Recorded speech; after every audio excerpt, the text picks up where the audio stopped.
Hey guys, I had a couple questions off of my channel, so I figured I would answer them while I still have time to do it, because I will not be off my extern until like next week.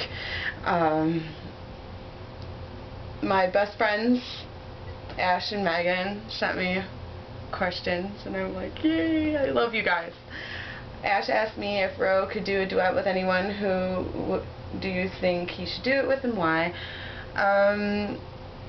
Even though like he would probably do, like, he could do a lot with different people and it would be really awesome, I would like to see him do a song with Akanishi Jin, because the way that they write is just so touching, and they really have ways with their words, and I think if they collaborated together it would just be amazing.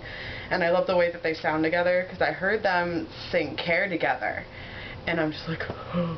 And it was awesome. So that's like my main one I would kind of be rooting for. Maybe they'll do it. Maybe he'll make an appearance on a Jin record one day. And then my friend Megan asked me, how did you get into J-pop and Kanjani 8? Lorenzo89XX asked me 3 questions. Thank you. And one of them was, how did you first discover J-pop? So I'll kind of answer them both. I first got into J-pop through my friend Ashley. She got me into KAT-TUN. I think it was Keep the Faith. It was the first thing I heard. I can't remember offhand. But when I got into them, you know, like, I was kind of apprehensive at first because it was poppy and not what I usually listen to, because I was more of a J-rock, you know, metal, raw kind of person at the time. And I'm just like, I gotta give it a chance, you know, it might be better than I think it is, and I was right, you know. And then I started getting into news, and then I got into Kanjani 8 and Arashi, and you know, J-pop has changed my life, honestly. I was in a really bad place when I first got into it. I was going through a lot at the time and had a lot of negative stuff going on, and then listening to their music being so uplifting and positive, it really helped me get through a lot of the hard times that I've been through, and even today it's still like that. It always helps me and gets me through whatever is going on, because it's like there's a light at the end of the tunnel kind of thing. And I will always appreciate it and always love them to death for what they've done for me. So, oh yeah, like, I got into Kanjani 8 through listening to the news and realizing that Ro was a part of Kanjani 8, and I'm like, maybe I should listen to them. And I did. The first thing I heard was Musenki ni Hiro. I saw the video and I thought it was adorable. I thought it was fucking hilarious. And I just fell in love with them. And the more I looked into them, the more I just loved them. And because they're so just dorky, but they have that serious side to them, and they're just so amazing, simply put. So that's pretty much the story.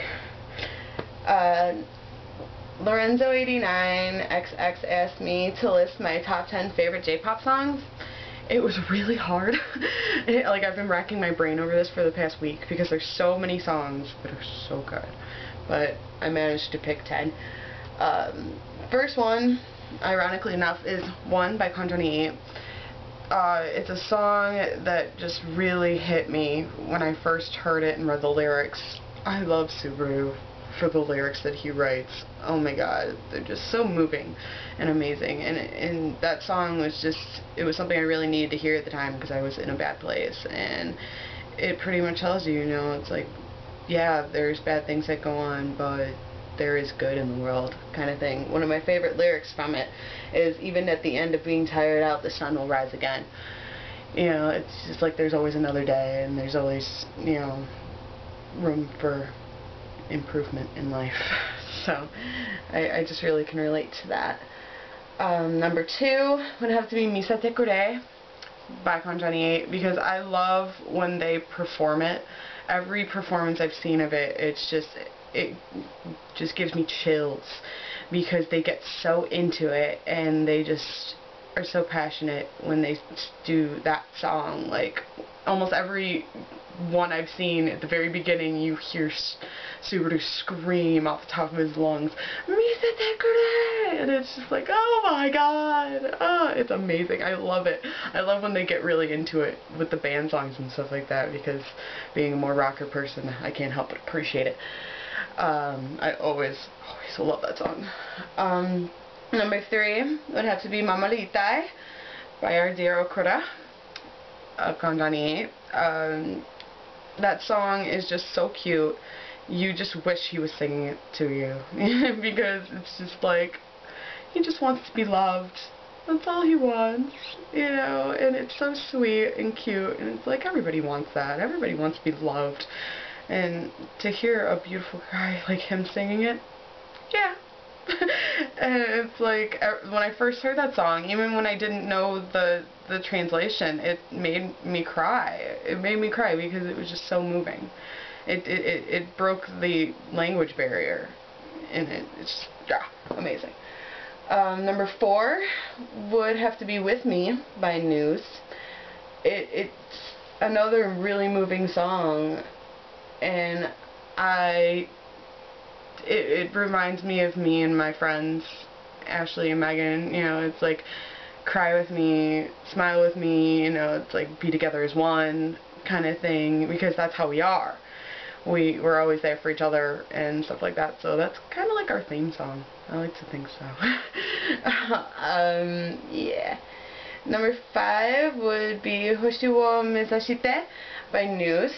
It's another one of those positive songs that it's just like, keep going, you can do it kind of thing.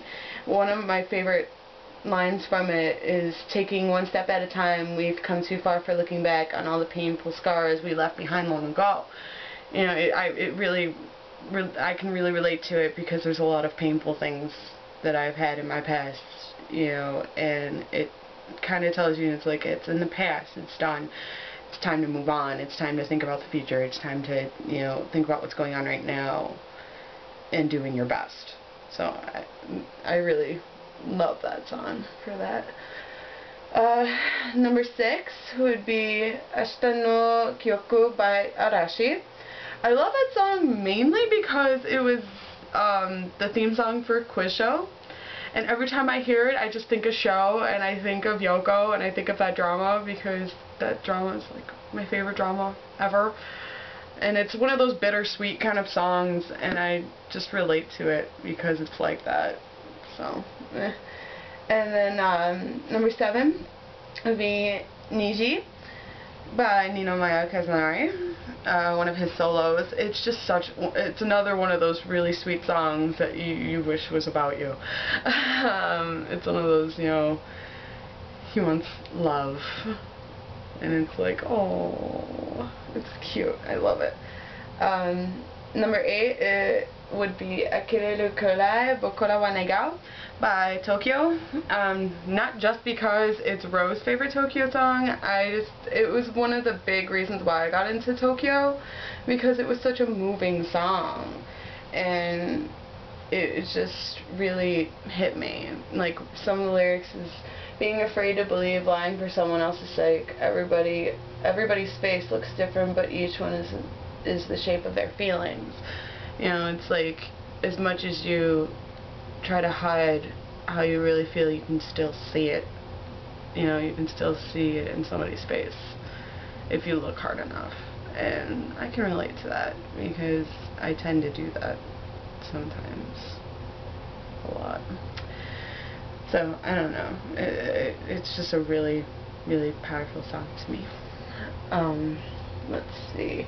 Number 9 would have to be Keep the Faith by KAT-TUN, because it's one of those songs, you know, it's like, keep going, keep the faith. You know, it's pretty self-explanatory. You know, it just really helped me a lot through a lot of stuff. So, and then number 10 would be Care by Akanishi Jin, because it's one of those bittersweet kind of love songs, and I just can really relate to it. Like, some of the lyrics At some stage, every one of us brings along sadness and weakness, and the strength to step forward when we are weighed down.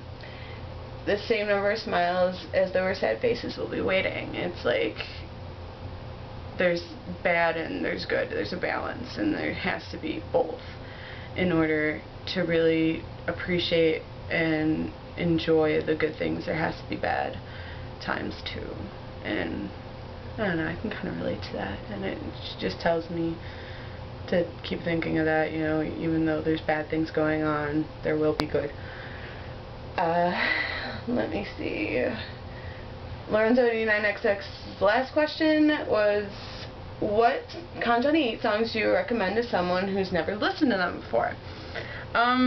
There's a lot of songs, so many. Like the first three I mentioned, I would recommend those, of course. And then Onigishi, I would totally recommend that song because it's such a sweet song. Yoko wrote it about his mom, and now I can't listen to it without crying. Because if you didn't know already, Yoko's mother died in May of last year, and when I heard about it, I cried because I was just like, oh God, what is Yoko feeling right now? And I just couldn't fathom the kind of pain he could be feeling. And then like I heard about him trying to sing the song like almost directly after it happened, and he couldn't get through it. Like he ended up walking off because he was breaking down in front of everybody. And I'm like, oh my God, you poor thing. Like I felt so bad for him. That song will never be the same, like ever again. But it's just, I love that song. It's a really sweet song. I don't know, what other songs? I recommend Animal Magic. Animal Magic is a really good song. It's something different. It's not like it's not like anything else that they've come out with. There's so many. So many. I don't know. Like, and then Sukiya and Osaka, because, you know, it shows their hometown pride, even though technically Maru isn't from Osaka. But, it's one of those, you know, uppity songs, and I love those kind of songs too. So, yeah, that's about it for the questions. Thank you guys for sending them to me. Love you so much. I don't know when I'm going to be able to do another video or what I'm going to do because I've been crazy busy and I don't know what to do. Let me know, guys, what you guys want to see. Rate, comment on my videos. Let me know how I'm doing, because I believe that I sound a bit like an idiot. It's because it's hard for me to explain things sometimes, especially, you know, things that evoke so much emotion. I'm a bit antisocial, so this channel is a bit of a challenge for me to kind of get me out of that comfort zone of being to myself and trying to, you know, reach out to other people and talk to other people. So, bear with me. But yeah, I suppose I will wrap this up. Until next time, bye.